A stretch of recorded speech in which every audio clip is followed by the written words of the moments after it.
자, 조금 전에 저희 기자가 전해드렸던 세기의 이혼으로 불리는 이 최태원 SK그룹 회장과 노소영 아트센터 나비관장의 이혼 소송, 특히 천문학적인 재산 분할 소송이 달려 있어서 관심을 끌었죠.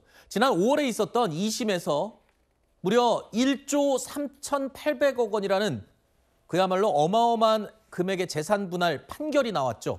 그러면서 많은 분들이 이 관심을 보여왔습니다. 오늘 대법원의 판결이 있었는데 들으신 것처럼 결과는 파기환송, 그러니까 2심 고등법원으로 가서 재산 분할 액수를 다시 조정을 하라는 겁니다. 재산 분할 문제에서 가장 핵심적인 부분이 바로 이거였죠.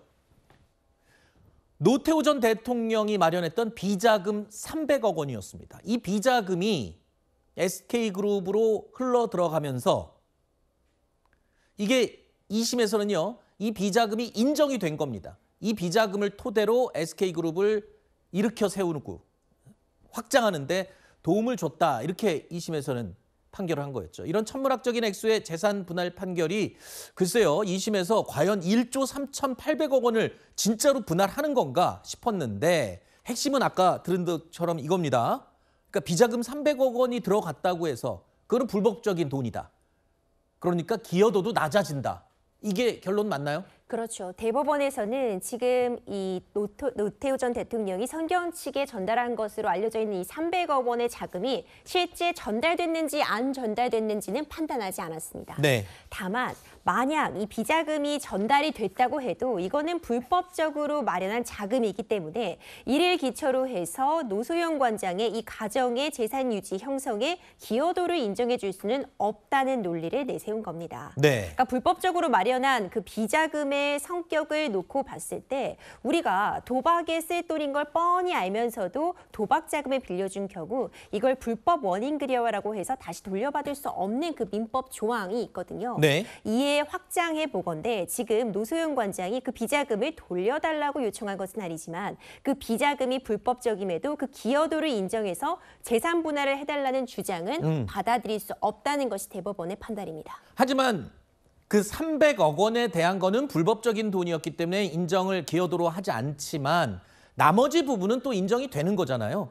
그렇습니다. 그렇기 때문에 아직 끝날 때까지 끝난 건 아닙니다. 다시 서울 고등법원으로 내려가서 이 재산 분할 액수의 조정이 있을 것으로 보이는데요. 이번 대법원 결정으로 인해서 노소영 관장의 기여도 부분은 일부 조정이 불가피해 보입니다. 뭐 어느 정도에서 어느 정도로 조정이 되는 건가요? 지금 항소심에서는 이 SK 주식도 재산 분할 대상에 들어와 있었고요. 노소영 관장의 기여도를 35로 보았습니다. 아, 그러니까 SK그룹을 키우고 부부가 이 재산을 만드는데 35%는 기여했다라고 2심은 본 거였는데 그렇죠. 이게 이제 조정이 낮아지겠네요. 그렇죠. 이 기여도가 좀 상당 부분 조정될 여지가 있어지고요. 그리고 재산 분할의 대상이 되는 재산도 일부 조정이 불가피해 보입니다. 이번 대법원 판단에서도 지금 최태원 SK 회장이 가족 일가라던가 이 안정적인 경영권 유지를 위해서 SK 주식을 처분한 부분에 대해서 이는 이 혼인 파탄 이전에 이루어진 이 처분 행위이기 때문에 재산 분할 대상으로 포함시킬 수 없다고 본 부분도 있습니다. 네. 일정 부분 재산 분할의 대상이 되는 그 파이 자체도 줄어들었고 아하. 기여도 역시도 조정이 불가피해 보이기 때문에 액수는 좀 대폭 낮아질 가능성이 생겼습니다. 그렇군요. 그러니까 결론적으로 1조 3,800억 원을 재산 분할로 주지 않아도 되는 겁니다. 일단은 2심으로 가서 다시 이제 산정을 하게 되면 기여도가 낮아진 만큼 재산 분할 액수도 확 줄어들겠죠. 자, 대법원이 이렇게 재산 분할 액수를 1조 3,800억 원으로 산정한 원심을 다시 파기하고 돌려보내자 최태원 회장 측에서는 당연히 매우 다행이라는 입장을 밝혔습니다. 이번 대법원 판결을 통해서 사실 오인 등 잘못이 시정될 수 있어서 매우 다행이라고 생각합니다.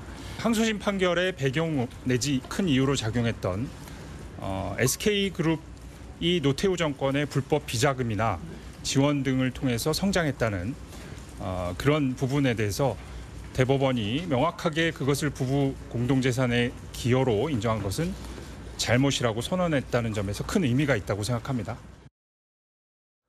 최태원 회장 측에서는 이렇게 환영하는 입장을 밝혔습니다만 아직까지 노소영 관장 측의 입장은 나오지 않고 있습니다.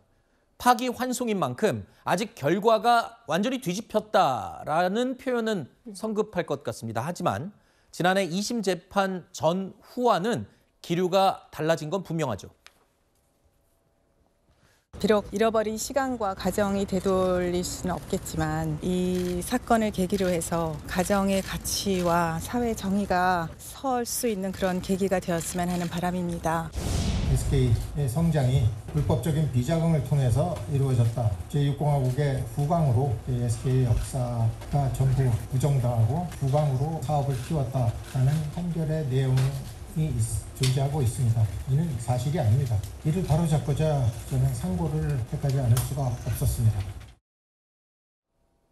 자, 이렇게 어마어마한 1조 3,800억 원이라는 재산 분할의 판결은 파기환송됐습니다만 이 최 회장이 노 관장에게 지급해야 할 20억 원, 이건 그대로 확정이 됐습니다. 재산 분할 2심 판결과 동시에 위자료 금액도 참 이례적이었는데요. 왜냐하면 보통 위자료 최대 액수가 5, 6천만 원을 절대 넘지 않았죠. 그게 거의 상한선처럼 상식적으로 돼 있었는데 20억 원이라는 위자료가 나와서 다들 깜짝 놀랐어요. 그렇죠. 이 위자료라는 것은요, 한쪽이 배우자가 잘못했을 때 이로 인해 상처받은 다른 쪽 배우자에게 정신적인 고통에 대해서 금전적으로 배상을 하는 금액입니다. 보통 이 배우자의 부정행위로 인해서 이혼 소송이 제기되고 위자료가 인정이 될 때요, 3천에서 5천만 원 정도 인정이 됩니다. 아하. 제가 개인적으로 본 이 위자료가 가장 많이 인정된 액수가 1억 원이었습니다. 네네. 그런데 사실 어찌 보자면 앞으로 사회에 미칠 파장은 이번에 위자료 20억 원이 확정된 부분이 훨씬 더 큰 영향을 미칠 수 있다고 봅니다. 아, 그러니까 지금 노소영 관장이 지금 재산 분할 3,800억 원에서 액수가 확 낮아지는 것도 의미가 뭐 크겠지만 위자료 20억 원이 확정된 건 그 둘만의 문제가 아니라 우리 한국 사회에 끼치는 영향 자체가 어마어마할 것이다. 그렇죠. 말씀 주신 것처럼 이 재산 분할 1조 3,808억 원이 나왔던 건 애초에 최태원 회장의 재산이 워낙 많기 때문입니다. 그렇죠. 하지만 위자료는 좀 성격이 다른데요. 재산이 많다고 해서 꼭 위자료가 많이 인정되는 것이 아닙니다. 네. 상대방에게 어느 정도 정신적인 고통을 주었는가, 그것이 얼마나 오랜 기간 유지되었는가, 이런 부분을 기초로 액수를 산정하게 되는데 이번에 20억 원의 위자료가 확정이 되었다면 특히 2015년도 간통죄 폐지 이후 계속해서 제기가 되었던 이 위자료가 현실화돼야 된다는 그 주장과 맞물려서 앞으로 이혼 소송이 진행될 때 위자료 책정이 좀 대폭 상향되지 않을까 이런 생각이 됩니다. 특히 법원의 판결에서는 이 앞선 선례가 굉장히 중요한 참고가 되지 않습니까? 그렇기 때문에 최초의 액수인 위자료 20억 원이 그냥 이번 사건에서만 끝날 게 아니라 이제 앞으로 있을 다른 이혼 소송, 일반인들에게도 상당한 영향을 끼치고 그 위자료 액수가 지금 통상적으로 통하는 액수보다는 훨씬 더 많아질 것이다. 이게 법조계의 의견인 것 같습니다. 자, 여러모로 우리 사회에 끼치는 영향이 클 것으로 예상되는 이 최태원 SK그룹 회장과 노소영 관장의 이혼 대법원 판결 소식 전해드렸습니다.